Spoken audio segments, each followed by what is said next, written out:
When a child says something that can kill you, you listen. When your spouse ignores it, you leave. Before starting the story, please subscribe and like the video and listen through end for chill. I didn't mean to hear it. That's the part that still messes with me. The idea that a sentence that could have ended my life slipped into the air so casually, like background noise, like it didn't matter. I cut his brakes. The words came from the kitchen, muffled by the hum of the dishwasher and the low buzz of my wife's phone speaker. I was halfway up the stairs, one hand on the rail, thinking about an email I hadn't answered at work. I stopped breathing. At first, my brain tried to protect me. You misheard. Then the voice followed up, clearer this time. He won't even notice. He never checks.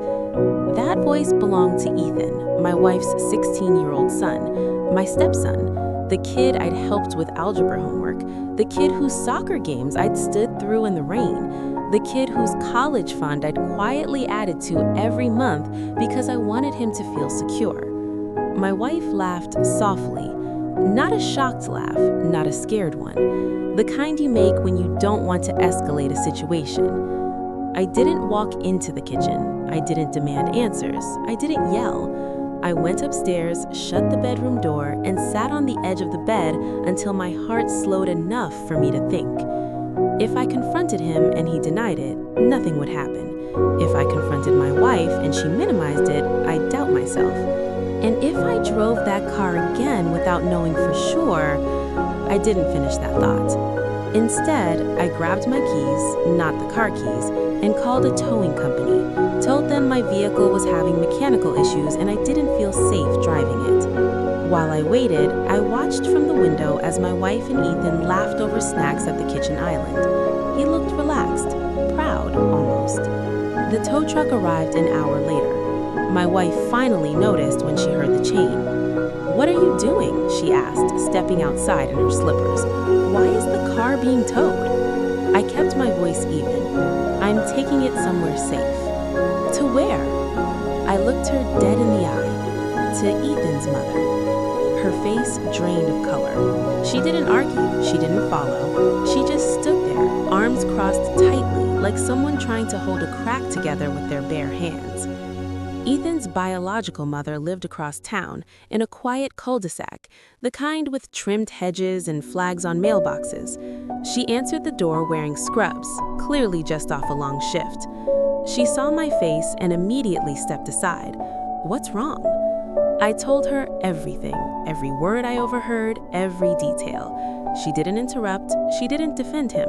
She walked straight to the car, crouched down, and stared underneath it for a long time. Then she stood up, her hands shaking. "I'm calling the police," she said quietly.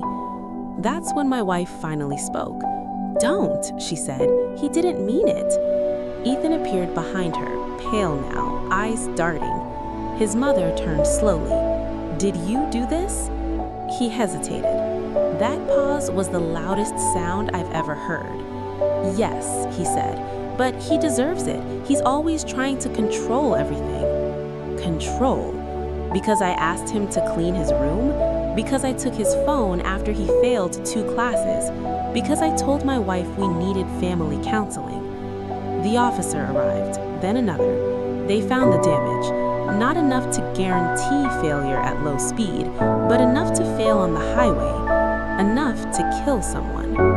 My wife cried, not for me, for him. I watched from the porch as they put her son in the back of the cruiser. She didn't look at me once. That night, I packed a suitcase. My wife begged me to stay, said it was just a mistake, said family protects family. I asked her one question. "When you heard him say it, what did you feel?" She didn't answer. That was my answer. I moved out the next morning. The divorce was quiet, quick. No fighting over assets, no dramatic courtroom scenes, just paperwork and a silence that felt heavier than screaming ever could. Ethan was sent to a juvenile facility. His mother still checks in on me sometimes, apologizes like it was her fault. I tell her the truth. It wasn't. The car got fixed, I still drive it, but I check the brakes every time. Not because I'm scared of dying, because now I know how easy it is for danger to live with you, eat at your table, laugh in your kitchen, and wait for you to trust it one more time. And I don't make that mistake anymore. I thought leaving would bring relief. That's what people say, right? Once you're out, you can breathe again. But the truth is, safety doesn't erase shock.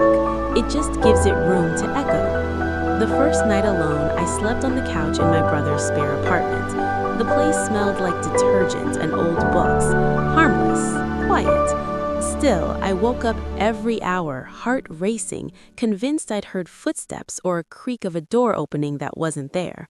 I kept replaying it. The sentence, I cut his brakes.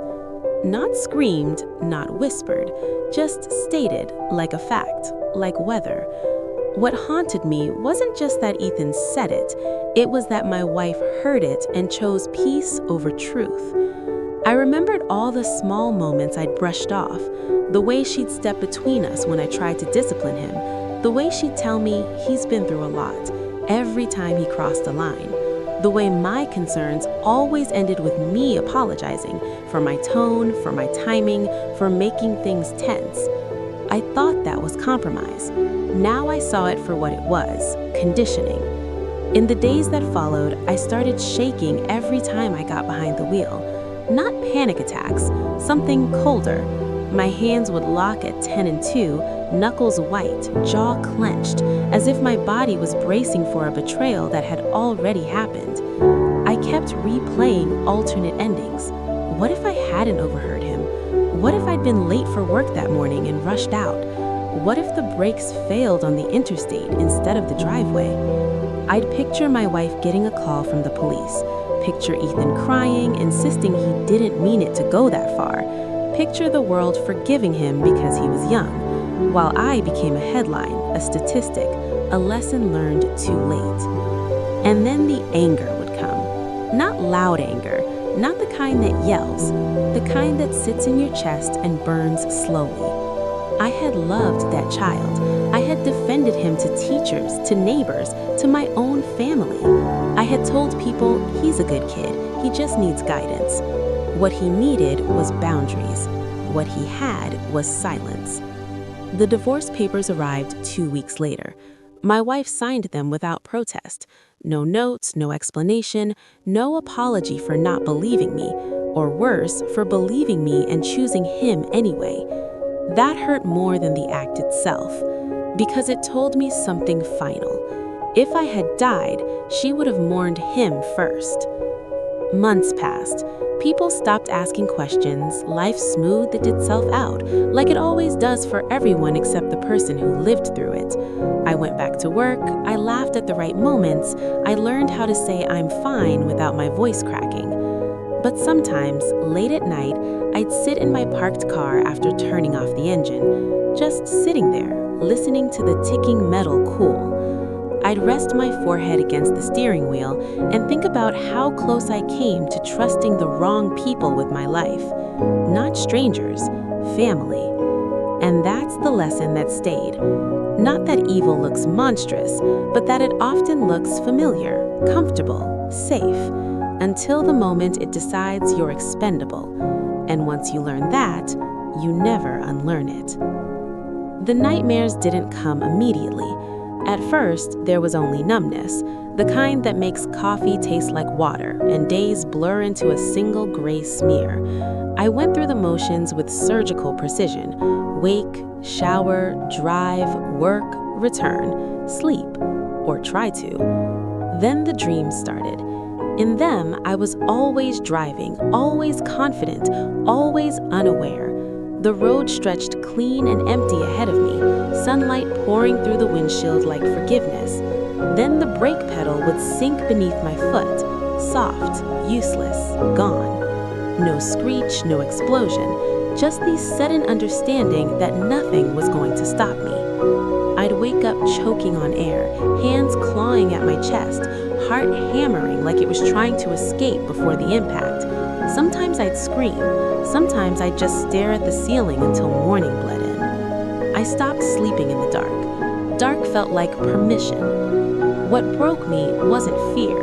It was the realization that someone had wanted me gone and felt justified. I started replaying my life in reverse, searching for the moment I became disposable. Every argument, every boundary, every time I said no instead of fine. It was like conducting an autopsy on myself, trying to locate the flaw that made murder feel reasonable. Ethan never contacted me, not once. No apology, no letter, no explanation for not believing me, or worse, for believing me and choosing him anyway. That hurt more than the act itself, because it told me something final. If I had died, she would have mourned him first. Months passed. People stopped asking questions. Life smoothed itself out, like it always does for everyone except the person who lived through it. I went back to work. I laughed at the right moments. I learned how to say, "I'm fine," without my voice cracking. But sometimes, late at night, I'd sit in my parked car after turning off the engine, just sitting there, listening to the ticking metal cool. I'd rest my forehead against the steering wheel and think about how close I came to trusting the wrong people with my life. Not strangers, family. And that was the lesson that stayed. Not that evil looks monstrous, but that it often looks familiar, comfortable, safe, until the moment it decides you're expendable. And once you learn that, you never unlearn it. The nightmares didn't come immediately. At first, there was only numbness, the kind that makes coffee taste like water and days blur into a single gray smear. I went through motions with surgical precision. Wake, shower, drive, work, return, sleep, or try to. Then the dreams started. In them, I was always driving, always confident, always unaware. The road stretched clean and empty ahead of me, sunlight pouring through the windshield like forgiveness. Then the brake pedal would sink beneath my foot, soft, useless, gone. No screech, no explosion. Just the sudden understanding that nothing was going to stop me. I'd wake up choking on air, hands clawing at my chest, heart hammering like it was trying to escape before the impact. Sometimes I'd scream. Sometimes I'd just stare at the ceiling until morning bled in. I stopped sleeping in the dark. Dark felt like permission. What broke me wasn't fear. It was the realization that someone had wanted me gone and felt justified. I started replaying my life in reverse, searching for the moment I became disposable. Every argument, every boundary, every time I said no instead of fine. It was like conducting an autopsy on myself, trying to locate the flaw that made murder feel reasonable. Ethan never contacted me, not once. No apology, no letter, no explanation. That silence said more than any confession could have. It told me I wasn't a person to him. I was an obstacle, and obstacles get removed. I learned later, through a mutual acquaintance, that my wife told people it was an accident fueled by teenage anger. That phrase lodged itself into my skull like shrapnel. Teenage anger. As if anger loosens bolts, as if anger crawls under cars, as if anger calculates risk. What haunted me most wasn't the act, it was the planning, the waiting, the moment he decided I wouldn't be missed enough to matter. I started distrusting everything, locks, food, silence. I flinched when people stood behind me too long. I checked mirrors obsessively, not because I thought I was being followed, but because part of me believed danger no longer announced itself. I stopped dating. Intimacy felt reckless now. Letting someone close felt like handing them instructions on how to end me. I learned how to be alone in ways that felt less like independence and more like quarantine. Sometimes, late at night, I'd think about my wife sitting in that kitchen, hearing those words, and choosing stillness, choosing the illusion of peace over the inconvenience of truth. That choice was the darkest thing of all, because it meant there was a moment, a clean, clear moment, where she could have stopped it, and didn't. I realized then that survival doesn't always come from strength. Sometimes it comes from coincidence, from overhearing something you weren't meant to overhear, from hesitating on the stairs, from not trusting comfort. That understanding hollowed me out. I don't feel lucky. I feel haunted by the version of me who buckled his seatbelt every day, kissed his wife goodbye, and believed love came with protection. He didn't know he was already living inside a countdown. And now, years later, I still check my brakes, not because I expect them to fail, but because I no longer believe safety is real, only temporary, only borrowed. And sometimes, when the night is very quiet, I wonder how many people die not because no one loved them, but because the people who did stayed silent when it mattered most. There came a point when fear stopped being sharp. It dulled into something heavier, something permanent. I stopped marking time by days or weeks. I measured it by checks, under the hood, under the car, behind the door, behind myself. Life became a series of inspections, each one silently asking the same question. Is this the moment it finally finishes what it started? I realized something unsettling about trauma. It doesn't scream forever. It whispers. It settles in. It learns your routines. It becomes efficient. I stopped telling the story to people because their reactions were unbearable. Some went quiet, unsure what to say. Others tried to soften it. He's just a kid. At least nothing happened. You can't live like this forever. They said those things as if the threat had expired, as if intent has a shelf life. What they didn't understand was that the danger wasn't just Ethan. It was the knowledge that I had lived with someone capable of killing me, and someone else capable of hearing that and doing nothing. That changes the architecture of your mind. You stop assuming people will intervene. You stop assuming morality is automatic. You stop believing love includes protection. I began to see couples differently, parents differently, families differently. Every laugh felt provisional. Every harmony felt staged. I wondered what ugliness was being swallowed to keep the surface smooth, because I had seen how easily silence could be weaponized. Sometimes, while driving, I'd imagine the exact moment it could have ended, the speed, the curve, the sudden weightlessness before impact. I didn't imagine blood or sirens. I imagined the absence. My wife standing in black, Ethan staring at the ground, people murmuring about how tragic it was, how unexpected. I imagined my life reduced to adjectives: good man, hard worker, gone too soon. No one would say preventable. That word belongs to survivors. There were nights I wondered if Ethan thought about it at all, if somewhere in a locked room or quiet bunk, the idea replayed, not with guilt, but with irritation that it failed. That thought scared me more than hatred ever could have, because hatred burns hot. Indifference is cold enough to repeat itself. I noticed changes in myself that I didn't like. I became less patient, less generous, less willing to explain. When people disappointed me, even in small ways, I cut them off cleanly. No speeches, no closure.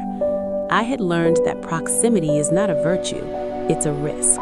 I stopped believing in never. People say I would never do that, like it's a promise. I heard I cut his brakes said just as casually. So now, when people assure me of who they are, I listen politely and assume nothing. Trust, I learned, is not built by words. It's proven by interruption, by who speaks up when something ugly surfaces, by who ruins the moment to stop the harm, by who refuses to keep the peace at someone else's expense. My wife failed that test, and in failing it, she took something from me that never came back. Not safety, not love, certainty. I live now in a world where everything feels conditional, where every relationship has an invisible exit plan, where I know, deep in my bones, that survival doesn't mean you were valued, only that you were lucky. And luck is not comfort. It's a reminder that somewhere, Once, someone decided you were disposable, and the universe, by accident alone, disagreed. That's not a happy ending. That's a warning I carry with me every time I turn the key. Eventually, even vigilance became exhausting. There were days I wished the brakes had failed, not because I wanted to die, but because surviving had left me stranded in a version of life that no longer felt human. A place where every interaction required calculation, every kindness felt like bait. I stopped believing in accidents. When a glass shattered in a restaurant, my body tensed. When a coworker stood too close, I stepped away. When someone asked, "Are you okay?" I heard a different question underneath it. How much do you remember? I realized I was no longer living with people. I was living around them. My therapist once said, "You don't seem angry." That was the problem. Anger would have meant I still believed in justice, still believed the world owed me coherence. What I felt instead was resignation, the kind that comes when you accept that moral failure isn't rare, it's just quiet. It hides behind convenience. It survives because confronting it is uncomfortable. People didn't fail me loudly, they failed me by choosing ease. I imagined my wife in the kitchen again, not as she was, but as she must have felt, hearing the words, measuring consequences, deciding that confronting her son would fracture her version of family, and deciding, without saying it, that if something happened to me, it would be survivable. I was negotiable. That knowledge rotted slowly. It crept into how I saw myself.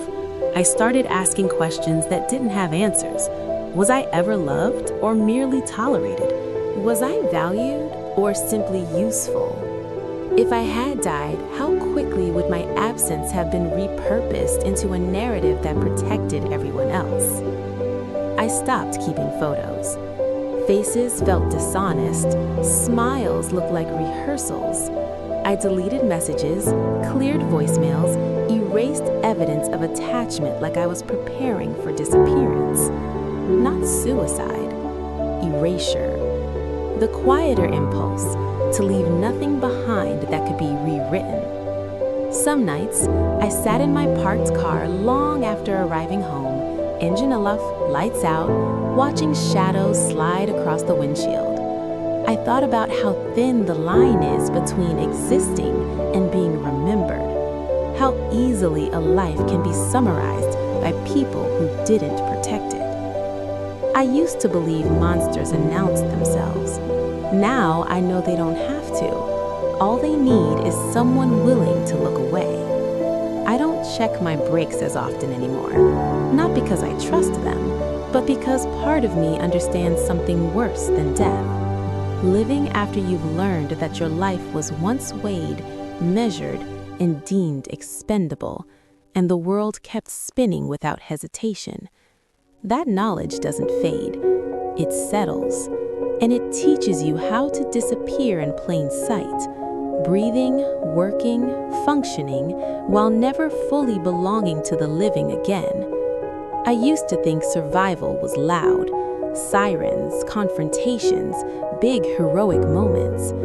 But the truth is, survival often begins quietly, with a pause, with listening, with choosing not to ignore the small voice that says, something isn't right. That's what saved my life. I didn't overhear a confession because I was vigilant or suspicious. I heard it because I slowed down, because I didn't rush, because I didn't drown out the world with assumptions. I cut his brakes. Those words could have ended me. Instead, they became a line in the sand. What followed wasn't rage or chaos. It was restraint, thoughtfulness, a refusal to react emotionally when clarity was required. I didn't escalate. I didn't accuse.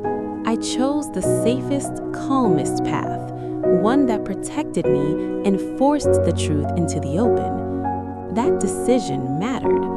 It mattered because it proved something important. Wisdom is stronger than confrontation, and silence can be broken without violence.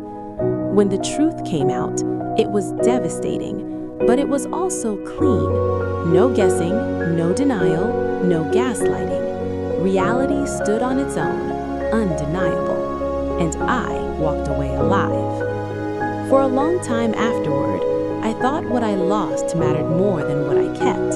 A marriage, a family structure, the future I had imagined. But healing taught me otherwise. I kept my life. I kept my integrity.